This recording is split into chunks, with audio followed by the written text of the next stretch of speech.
हे अर्जुन, जो अधिक खाता है या बहुत कम खाता है, जो अधिक सोता है अथवा जो पर्याप्त नहीं सोता है, उसके योगी बनने की कोई संभावना नहीं है। यहाँ पर योगियों के लिए भोजन तथा नींद के नियमन की संतुति की गई है।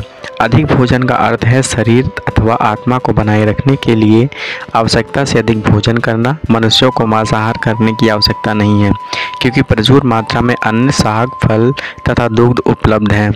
ऐसे सादे भोज्य पदार्थ भागवत गीता के अनुसार सदोगुणी माने जाते हैं।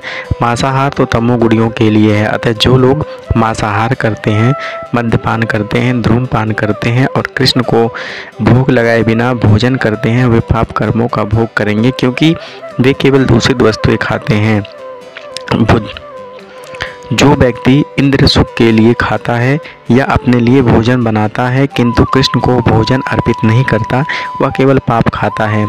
जो पाप खाता है और नियत मात्रा से अधिक भोजन करता है, वह पूर्ण योग का पालन नहीं कर सकता। सबसे उत्तम यही है कि कृष्ण को अर्पित भोजन के उत्कृष्ट भाग को ही खाया जाए। कृष्ण भावना भावित व्यक्ति कभी भी ऐसा भोजन नहीं करता जो इसके पूर्ण कृष्ण को अर्पित ना किया गया हो। अतः केवल कृष्ण भावना भावित व्यक्ति ही योगाभ्यास के पूर्णतया प्राप्त कर सकता है।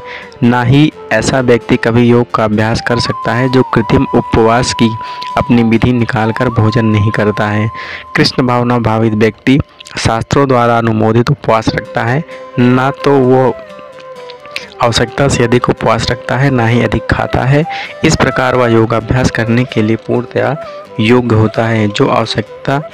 जो आवश्यकता से अधिक खाता है, वह सोते समय अनेक सपने देखेगा अथवा आवश्यकता से अधिक सोएगा। मनुष्य को प्रतिदिन 6 घंटे से अधिक नहीं सोना चाहिए। जो व्यक्ति 24 घंटे में से 6 घंटे से अधिक सोता है, वह अवश्य ही तमोगुणी है। तमोगुणी व्यक्ति आलसी होता है और अधिक सोता है। ऐसा व्यक्ति योग नहीं साध सकता है। जो खाने, सोने, आमोद प्रमोद तथा काम करने की आदतों में नियमित रहता है, वो योगाभ्यास द्वारा समस्त भौतिक क्लेशों को नष्ट कर सकता है। खाने, सोने, रक्षा करने तथा मैथुन करने में जो शरीर की आवश्यकताएं हैं, अति करने के योगाभ्यास की प्रगति रुक जाती है। जहाँ तक खाने का प्रश्न है, इसे तो प्रसादम प्रवृत्तिकृत भोजन के रूप में नियमित बनाया जा सकता है। भगवत गीता के अनुसार भगवान कृष्ण को शाक, फूल, फल, अन्न, दुग्ध आदि भेंट किए जा सकते हैं। इस प्रकार एक कृष्ण भावना भावित व्यक्ति को ऐसा भोजन न करने का स्वतः परीक्षण प्राप्त होता है जो मनुष्य के खाने के योग्य नहीं होता या सतोगुणी नहीं होता। जहाँ तक सोने का प्रश्न है, कृष्ण भावना भावित व्यक्ति कृष्ण भावनामृत में कर्म करने में निरंतर सतर्क रहता है, अतः निद्रा में वह व्यर्थ समय नहीं गंवाता। कृष्ण भावना भावित व्यक्ति अपना 1 मिनट का समय भी भगवान की सेवा के बिना नहीं बिताना चाहता, अतः वह काम से कम सोता है। इससे आदर्शशील रूप गोस्वामी हैं, जो कृष्ण की सेवा में निरंतर लगे रहते हैं और दिन भर में 2 घंटे से अधिक नहीं सोते और कभी कभी तो उतना भी नहीं सोते।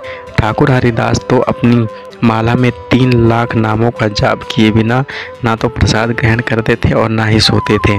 जहाँ तक कार्य करने का प्रश्न है, कृष्ण भावना भावित व्यक्ति ऐसा कोई भी कार्य नहीं करता जो कृष्ण से संबंधित ना हो। इस प्रकार उसका कार्य सदैव नियमित रहता है और इंद्र तृप्ति से असुदूषित। चूँकि कृष्ण भावना भावित व्यक्ति के लिए इंद्र तृप्ति का प्रश्न ही नहीं उठता है, अतः उसे तनिक भी भौतिक अवकाश नहीं मिलता। चूँकि वह अपने कार्य, वचन, निद्रा, जागृति तथा अन्य सारे शारीरिक कार्यों में नियमित रहता है, अतः उसे कोई भौतिक दुख नहीं सताता है। जब योगी योगाभ्यास द्वारा अपने मानसिक कार्यकलापों को वश में कर लेता है और आध्यात्म में स्थिर हो जाता है, अर्थात समस्त भौतिक इच्छाओं से रहित हो जाता है, तब वह योग में सुस्थिर कहा जाता है। साधारण मनुष्य की तुलना में योगी के कार्यकलापों में विशेषताएं होती हैं कि वह समस्त भौतिक इच्छाओं से मुक्त रहता है, जिनमें मैथुन प्रमुख है। एक पूर्ण योगी अपने मानसिक कार्यों में इतना अनुशासित होता है कि उसे कोई भी भौतिक इच्छा विचलित नहीं कर सकती। यह सिद्ध आवश्यक कृष्ण भावना भावित व्यक्ति के द्वारा स्वतः प्राप्त हो जाती है, जैसा कि श्रीमद् भागवत गीता में कहा गया है।